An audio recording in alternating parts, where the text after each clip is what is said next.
Hello दोस्तों, हमारे YouTube channel G S knowledge में आपका स्वागत है। हमने कोशिका के पिछले वीडियो में लवक के बारे में पढ़ा था। आइए समझते हैं रसधानी के बारे में। ठीक है, रसधानी वैकुल क्या होता है। ठीक है, तो हमने यहाँ पे लिखा है कि वैकुल की अगर बात करें तो यह जंतु एवं पादप कोशिका दोनों में पाया जाता है। यह कॉमन होता है लाइसोसोम की तरह नहीं होता कि ये सिर्फ जंतु कोशिका या सेंट्रोसोम या तारका की तरह नहीं होता है। यह कि सिर्फ जंतु कोशिका में पाया जाता है, पादप कोशिका में नहीं पाया जाता है, प्लांट सेल में नहीं पाया जाता है। या अगर इसकी बात करें तो यह एक तरह से ये दोनों में पाया जाता है। ये कि मैंने लिखा है कि यह जंतु कोशिका में पादप कोशिका का दोनों में पाया जाता है। क्या पाया जाता है? रसधानी यानी वैकुल की अगर बात किया जाए तो वैकुल किस में पाया जाता है? जंतु कोशिका में भी पाया जाएगा और पादप कोशिका में भी पाया जाएगा। दूसरी बात, यह सबसे बड़ा कोशिकांग होता है। यह सबसे बड़ा कोशिकांग का मतलब होता है, कोशिकांग की अगर बात करें सबसे बड़ा कोशिकांग है।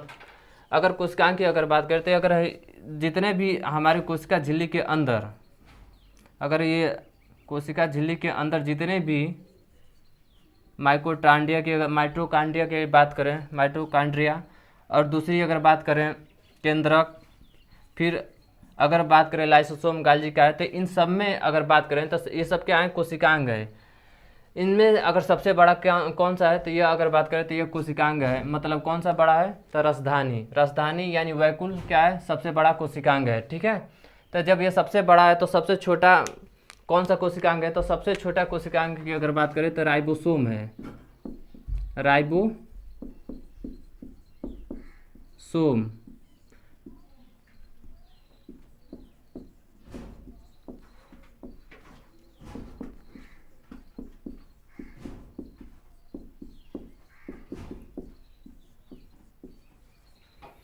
राइबोसोम क्या है दोस्तों? राइबोसोम सबसे छोटा हमारी कोशिका में की अगर बात करें, कोशिका का सबसे छोटा कोशिकांग कौन सा है? राइबोसोम है। और राइबोसोम का मुख्य कार्य क्या होता है? मैंने आपको बताया है कि राइबोसोम का मुख्य कार्य मतलब प्रोटीन का निर्माण करना होता है। इसलिए राइबोसोम को क्या कहा जाता है? प्रोटीन की फैक्ट्री भी कहा जाता है इसे। प्रोटीन, मैंने आपको बताया था कि प्रोटीन की फैक्ट्री किसे कहा जाता है?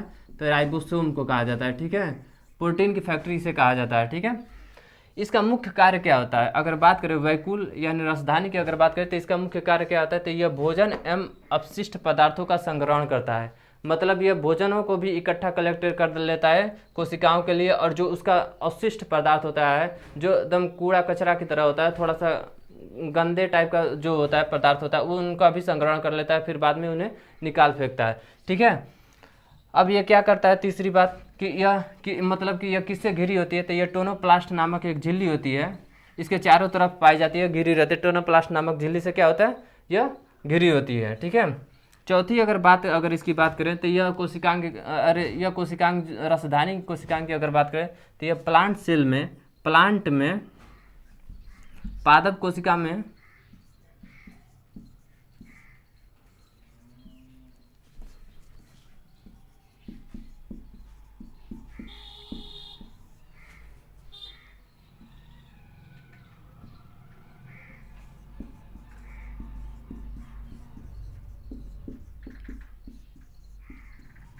रसधानी की अगर बात करें तो पादप कोशिका में बड़ी होती है जंतु कोशिका की अपेक्षा।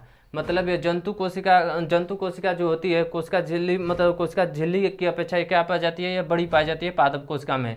यह पादप कोशिका में क्या पाई जाती है? बड़ी होती है। ठीक है, और ये जंतु कोशिका में क्या होती है? छोटी होती है। ठीक है, अब समझते हैं दोस्तों सेल डिवीजन के बारे में। कोशिका विभाजन,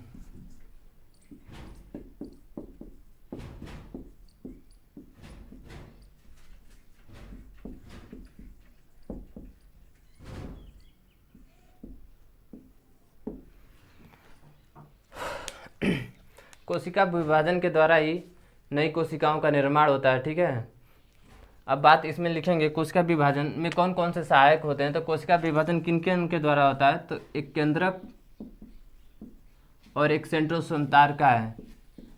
यह कोशिका विभाजन में ये जो दो कोशिकांग है, जो कोशिका विभाजन में क्या करते हैं? भाग लेते हैं। ठीक है, तो कोशिका विभाजन में होता क्या है? तो इसमें मुख्य कोशिका, इसमें लिखेंगे हम लोग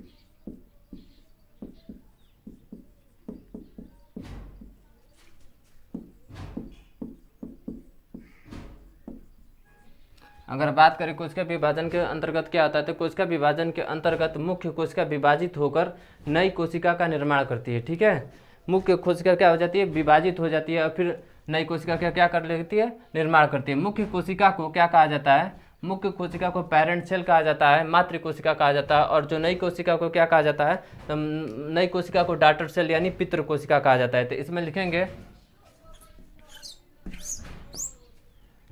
जो मुख्य कोशिका होती है, तो मुख्य कोशिका को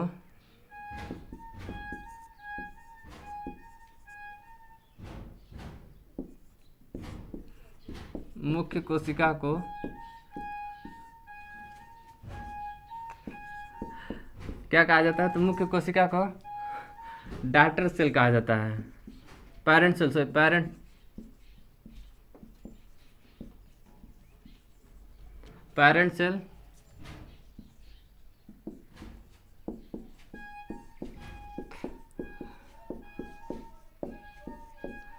पैरेंट सेल यानी मातृ कोशिका कहा जाता है, मातृ कोशिका। और जो नई कोशिका होती है,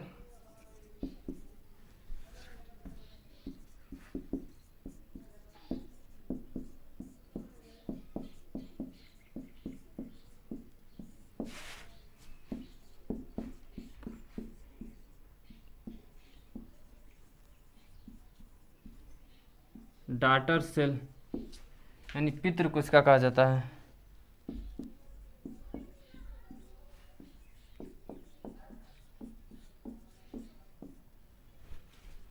पितृ कोशिका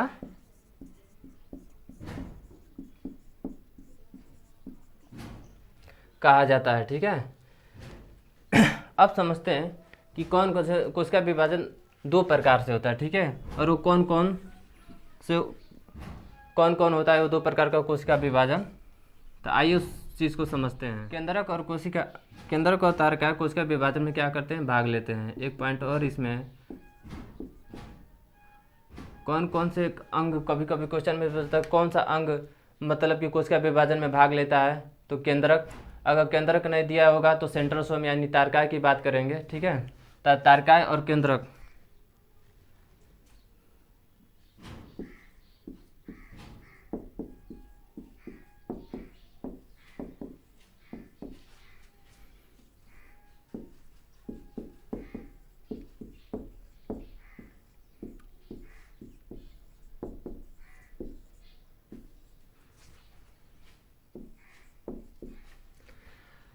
बात करेंगे केंद्रक और तारकाय क्या करते हैं, कोशिका विभाजन में भाग लेते हैं या सहायता करते हैं।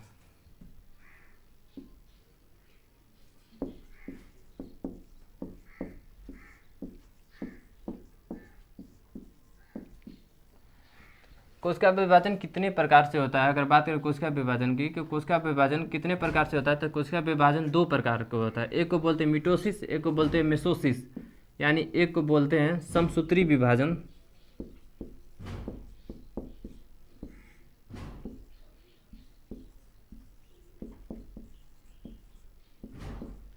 और दूसरे को क्या बोला जाता है, तो दूसरे की अगर बात करें इसे हम बोलते हैं अर्धसूत्री विभाजन।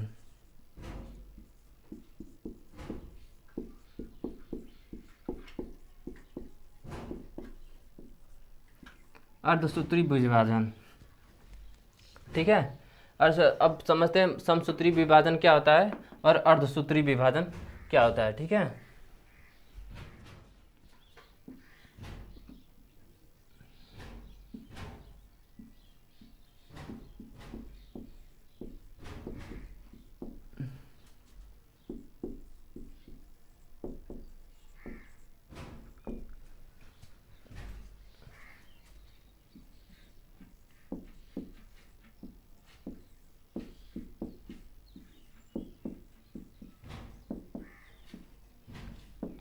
अगर बात करें समसूत्री विभाजन के अंतर्गत, समसूत्री विभाजन की अगर बात करें तो मुख्य कोशिका जो डॉटर सेल होती है, जो पेरेंट सेल होती है, वो विभाजित हो जाती है डॉटर सेल में। ठीक है, जो पेरेंट सेल होती है वो किस में विभाजित है, दो डॉटर सेल में विभाजित हो जाती है। कैसे विभाजित है, जैसे ये कोई कोशिका है, मुख्य कोशिका है, ये किस में विभाजित होते हैं, इसमें कितने गुणसूत्र रहते हैं, तो 46 गुणसूत्र होते हैं। और ये विभाजित हो जाती है किस तरह, ये 2 डॉटर सेल में क्या हो जाती है, विभाजित हो जाती है। इसमें भी 40 गुणसूत्र क्रोमोसोम, इसमें भी 40 गुणसूत्र 46 गुणसूत्र। तो ये कौन सा विभाजन हो गया, ये समसूत्री मेटोसिस विभाजन, समसूत्री विभाजन हो गया, ठीक है। और यही इसमें बात करें तो ये यही गुण एकदम सेम प्रोसेस यही होता है, यही प्रक्रिया होती है। लेकिन इसमें क्या होता है, जो गुणसूत्र होते हैं 46 गुणसूत्र, 46 गुणसूत्र जो होते हैं ये सेम इसी तरह विभाजित होते हैं 46 में, ठीक है। और फिर ये गुणसूत्र फिर विभाजित हो जाते हैं 23 गुणसूत्र में, ठीक है। 23 गुणसूत्र में विभाजित हो जाते हैं। तो इसे क्या बोलते हैं, हम समसूत्री विभाजन बोलते हैं। जब डॉटर सेल पेरेंट सेल जब 2 डॉटर सेल में विभाजित हो जाती है 46 गुणसूत्र लेकर, तो इसे हम क्या बोलते हैं, समसूत्री विभाजन करते हैं। और इसे क्या बोलते हैं, जब डॉटर सेल पेरेंट सेल जब 2 डॉटर सेल में विभाजित है, और जब 2 डॉटर सेल फिर डॉटर सेल में, मतलब ये पेरेंट सेल हो जाती है एक तरह से, ये विभाजित हो जाती है, तो ये डॉटर सेल हो गई, यानी पितृ कोशिका हो गई। तो 23 में क्या हो जाती है, विभाजित हो जाती है। इसी को हम क्या कहते हैं, अर्धसूत्री विभाजन। पहले क्या था, पहले ये डॉटर सेल थी, पेरेंट सेल से पितृ कोशिका थी, मातृ कोशिका थी। ये पेरेंट सेल को क्या कहा जाता है, मातृ कोशिका। मुख्य कोशिका को क्या कहा जाता है, पेरेंट सेल या मातृ कोशिका। जो मुख्य कोशिका थी किस में विभाजित हो गई, 2 डॉटर सेल में विभाजित हो गई, पितृ कोशिका में विभाजित हो गई। तो ये जो डॉटर सेल है, फिर ये किस में विभाजित हो गई, अब ये मुख्य कोशिका मातृ कोशिका के रूप में विभाजित हो जाती है, ये मुख्य कोशिका के रूप में कन्वर्ट हो जाती है। और जब ये मुख्य कोशिका फिर विभाजित हो जाती है दो डॉटर सेल में, तो इसी को हम क्या कहते हैं, अर्धसूत्री विभाजन कहते हैं, ठीक है। तो इनमें बस ये इतना ही का डिफरेंस होता है, समसूत्री विभाजन और अर्धसूत्री विभाजन की अगर बात करें।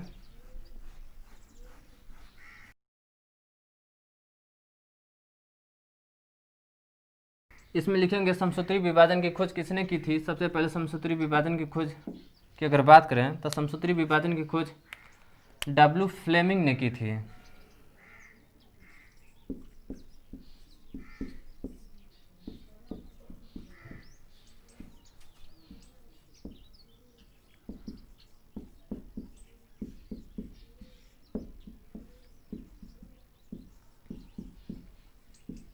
इसकी खोज किसने की थी, समसूत्री विभाजन की W फ्लेमिंग ने की थी। इसमें क्या होता है, मुख्य कोशिका विभाजित होकर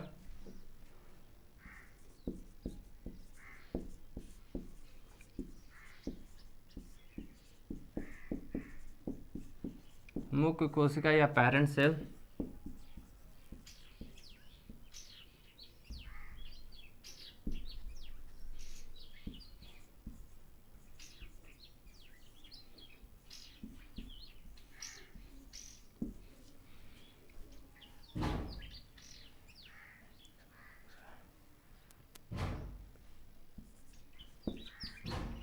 दो डॉटर सेल में क्या हो जाती है, विभाजित।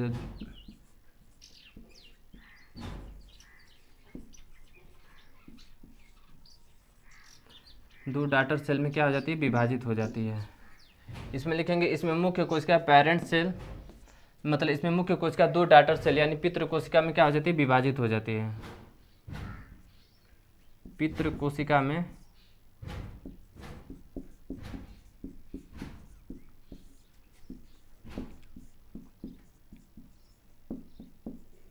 विभाजित हो जाती है, ठीक है। अगर बात करें यह किस में होता है, तो यह दैहिक कोशिकाओं में, तो किन कोशिकाओं में यह होता है, समसूत्री विभाजन होता है। तो अगर बात करते हैं किन कोशिकाओं में होता है, तो यह दैहिक कोशिकाओं में विभाजन होता है। यह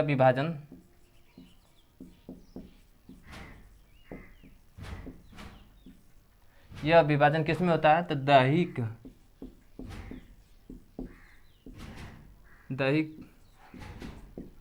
कोशिकाओं में होता है।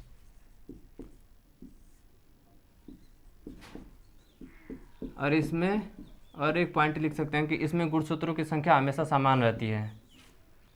इसमें क्रोमोसोम या गुणसूत्रों की संख्या कैसी होती है?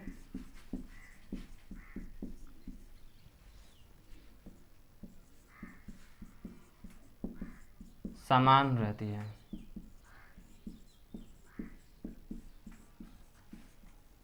ठीक है, अब समझते हैं अर्धसूत्री विभाजन।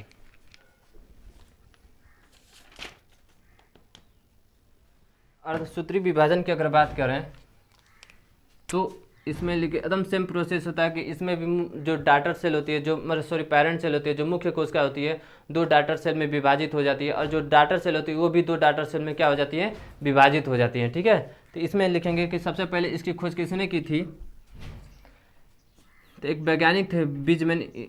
तो अर्धसूत्री विभाजन की खोज इसमें लिखेंगे इसकी खोज बीजमैन ने की थी।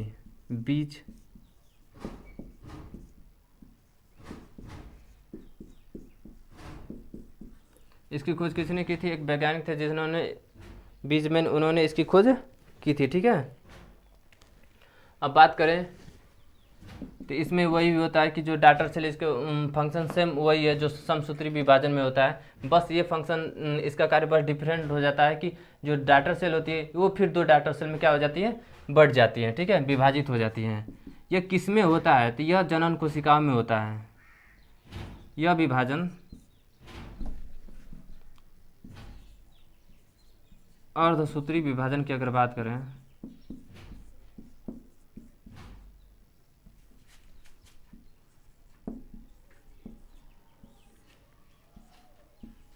जनन कोशिकाओं में होता है।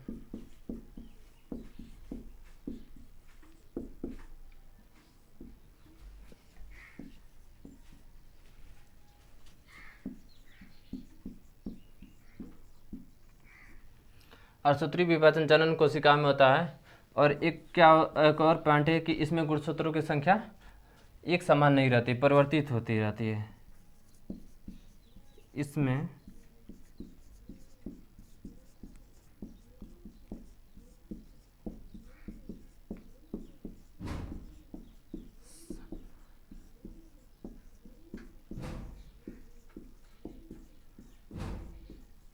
गुणसूत्रों की संख्या समान नहीं रहती। मतलब समसूत्री विभाजन और अर्धसूत्री विभाजन में डिफरेंस क्या है? समसूत्री विभाजन की खोज फ्लेमिंग ने की थी, इसकी खोज किसने की थी? बीजमैन ने की थी। समसूत्री विभाजन, देखो असमसूत्री विभाजन किस में होता है? अगर बात करें तो समसूत्री विभाजन दैहिक कोशिकाओं में होता है। अर्धसूत्री विभाजन किस में होता है? अर्धसूत्री विभाजन जनन कोशिकाओं में होता है। अगर बात करें समसूत्री विभाजन में गुणसूत्रों यानी क्रोमोसोम की संख्या क्या होती है? समान रहती है, हमेशा समान रहती है। और इसमें गुणसूत्रों की संख्या क्या होती है? अर्धसूत्री विभाजन में गुणसूत्रों की संख्या क्या होती है? समान नहीं रहती है। ठीक है,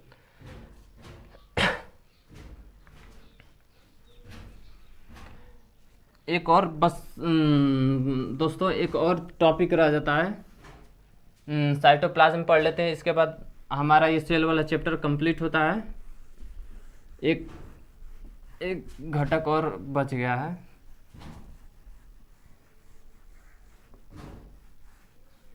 कोशिका विभाजन भी कंप्लीट हो गया। कंपोनेंट ऑफ सेल यानी कोशिका के जितने भी घटक थे उन सबको हमने कंप्लीट कर लिया। ठीक है, आइए एक और बस टॉपिक रह जाता है जिसे हम साइटोप्लाज्म या कोशिका द्रव्य कहा जाता है। इसे समझ लेते हैं ये क्या होता है।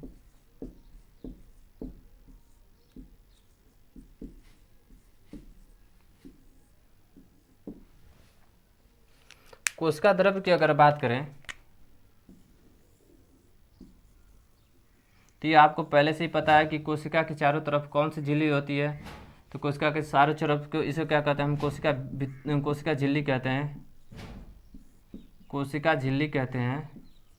और कोशिका झिल्ली किस चीज़ की बनी होती है? तो आपको मैंने बताया था फास्फोलिपिड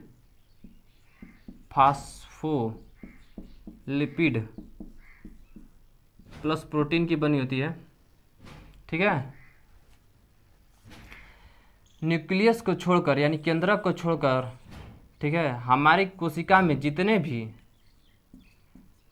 कोशिकांग पाए जाते हैं, तरल पाए जाते हैं, उन सबको क्या कहते हैं? कोशिका द्रव्य कहते हैं। ठीक है, हमारी कोशिका झिल्ली के अंदर केंद्रक को छोड़कर जितने भी कोशिकांग पाए जाते हैं, उन्हीं सभी को मिलाकर क्या कहा जाता है, कोशिका द्रव्य कहा जाता है। और कोशिका द्रव्य में ही सारे कोशिकांग क्या रहते हैं, उपस्थित रहते हैं। और इसका मतलब ये कैसी, इसका मतलब नेचर होता है, ये तरल होता है, ये द्रव्य अवस्था में होता है, ठीक है। कोशिका द्रव्य की अगर बात करें, ठीक है। अगर बात करें इसमें क्या लिखेंगे, तो कोशिका द्रव्य को पहली बात इसमें इसे जीव द्रव्य भी कहा जाता है, इसे जीव द्रव्य भी कहा जाता है।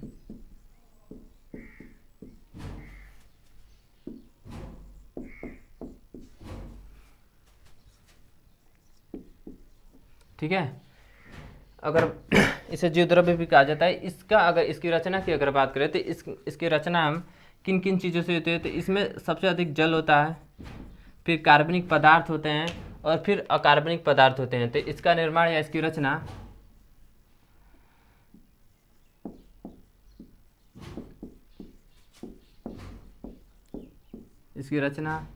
जल,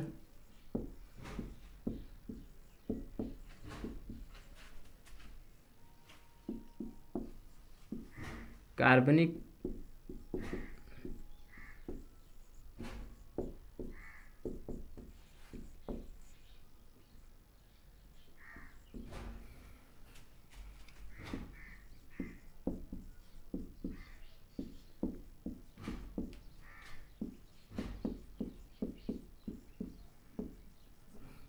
अगर बात करें कोशिका द्रव्य की, तो इसे क्या कहा जाता है, इसे जीव द्रव्य भी कहा जाता है। और इसकी रचना जल एवं कार्बनिक एवं अकार्बनिक पदार्थों से होती है, ठीक है। इसे कोशिका द्रव्य को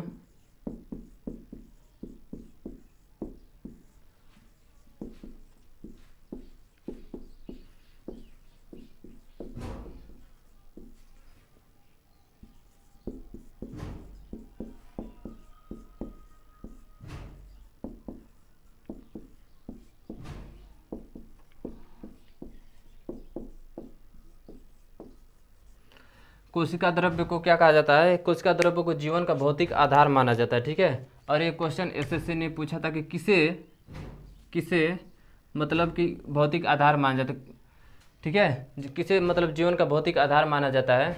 तो कोशिका द्रव्य को क्या माना जाता है, जीवन का भौतिक आधार माना जाता है। और इस क्वेश्चन को एसएससी ने पूछा है, ठीक है।